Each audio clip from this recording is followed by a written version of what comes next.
Okay, so we've got our 3 B&M plant pots. The 2 smaller ones are 21 centimetres. This larger one is 33 centimetres. If you decide to use different pots, the important thing, you need to make sure that your inner pot sits below this lip. So when you put your top pot on, that's going to fill with sand and create the seal. So that's very important. So we're going to use just a small battery drill with a masonry bit.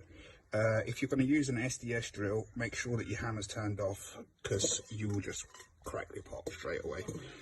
Then we have a grinder with a tile disc in it, and we're just going to use that to cut the bottom off.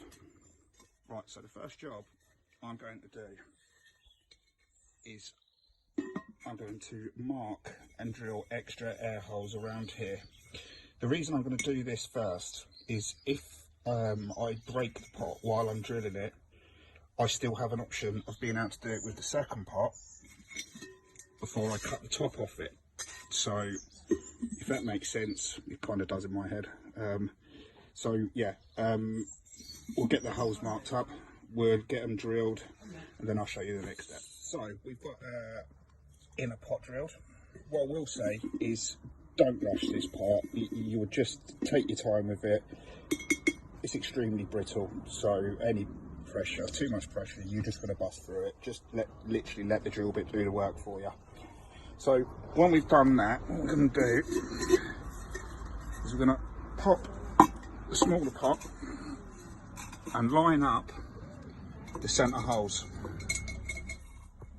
When you're happy, everything's all nice and square and lined up, you want to take a pencil and then you're going to mark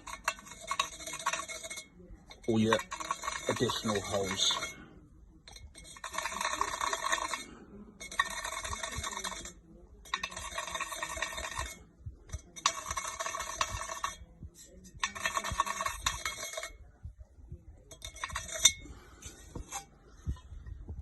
And then obviously all of this one, obviously we're then, next step of this process is to drill these holes. Okay, so we've now drilled our holes in our base pot.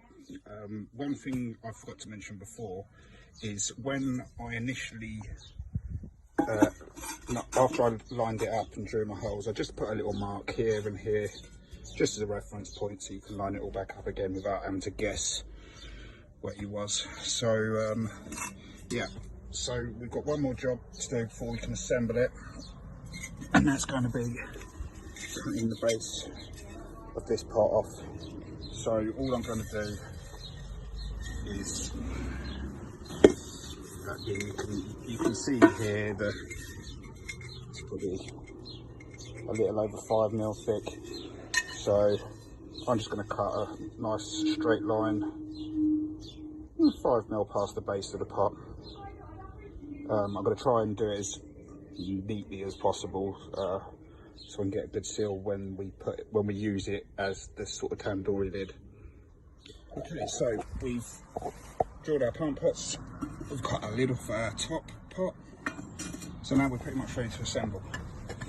Now you're going to need a couple of bricks, because obviously you've drilled air holes, you need airflow through it, otherwise drilling the air holes is pretty much pointless.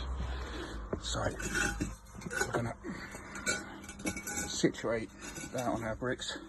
Now I'm not doing mine in my final position, I'm just going to do this on the video to show you guys. I'm not actually going to film mine with sand just yet either, because there's my old one there. I've got a bit of tidying up to do before I can situate it. Look at this. So we take our inner pot using our 2 marks that we made earlier. I'm going to line all our holes up. What I would then do is take my sand and fill it just below the lip here, just to keep this nice and steady in place. So we're going to assume that I've done that. So we've half filled it with sand, then your top pot goes on. You want to get this nice and flush, make sure it's all nice. Then we're going to take the rest of our sand and we're going to fill it right up to the top. And that's it, it's done. If you're inclined, I did do it with this one. Let me see if I can fish it out. I cut a small piece of griddle that will just sit in there, keep the coals up a little bit. Again, will just help the airflow. But yeah, that is pretty much it. Any questions, just ask me in the comments, and enjoy.